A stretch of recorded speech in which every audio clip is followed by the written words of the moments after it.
বিগত সরকার তাদের কিছু আত্মস্বার্থ সিদ্ধি করার জন্য সেটাকে আড়াল করা হয়েছে, তার বিচার এখনো পায়নি।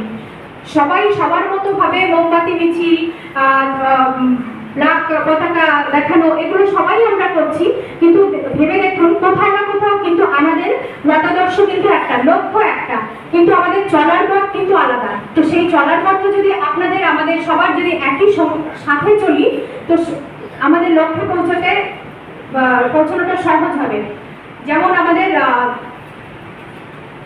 ধনঞ্জয় চট্টোপাধ্যায়, তাকে আমরা হারিয়েছি কিন্তু 2000 এখান থেকে 34-35 বছর আগে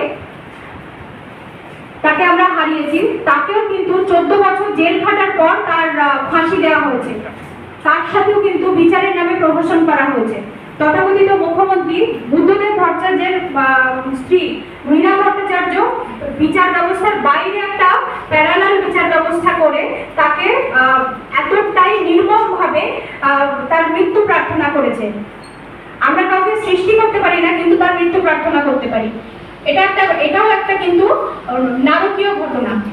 সাথে হেতালকারী, যার জন্য ধনঞ্জয়কে মরতে হলো, ফাঁসি চড়তে হলো, সেই হেতালকারীকে মৃত্যুর যে পেছনে যার হাত আছে, মানে যে খুন করেছে, সেও কিন্তু আমাদের আপনাদের মধ্যে ঘুরে বেড়াচ্ছে, সশরীরে ঘুরে বেড়াচ্ছে, স্বমেজাজে ঘুরে বেড়াচ্ছে।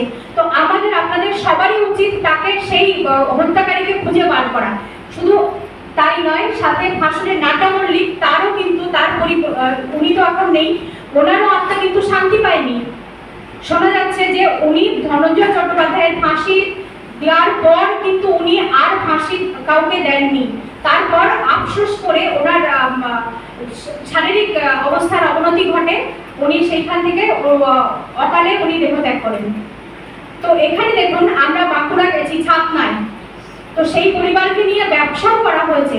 তো আমরা একটা মাত্র ব্যক্তি যারা কিনা জনতার আদালত, জনতার দরবার, এই বিচার ব্যবস্থাকে সৃষ্টি করেছে কিন্তু আমরা এই জনগণ, আমরাই সৃষ্টি করেছি।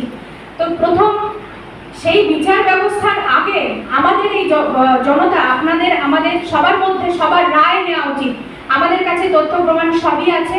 আমাদের কো কনভেনর চন্দ্রচূড় বাবু অত্যন্ত কষ্টে সেইগুলো উনি সংগ্রহ করে রেখেছেন আমাদের কাছে। আর আজকে যে দেখলেন আপনাদের, আমাদের একটা ট্রেলার, মাত্র একটা ঝলক, আরো এত একটা ঘটনা বড়, যেটা কিনা 3 ঘন্টা 4 ঘন্টা, কেন আমি সময়টা নির্দিষ্ট করে বলতে পারবো না যে কতটা সময় দেখালে এইটার টাইমটা লিমিট থাকবে আর কি। এত তথ্য উঠে আসছে, এত ঘটনা উঠে আসছে, কোনোভাবেই বিচার হয়নি, কোনো পরীক্ষা নিরীক্ষা কিছুই করা হয়নি, কারণ সে গরিব মানুষ ছিল তার জন্য।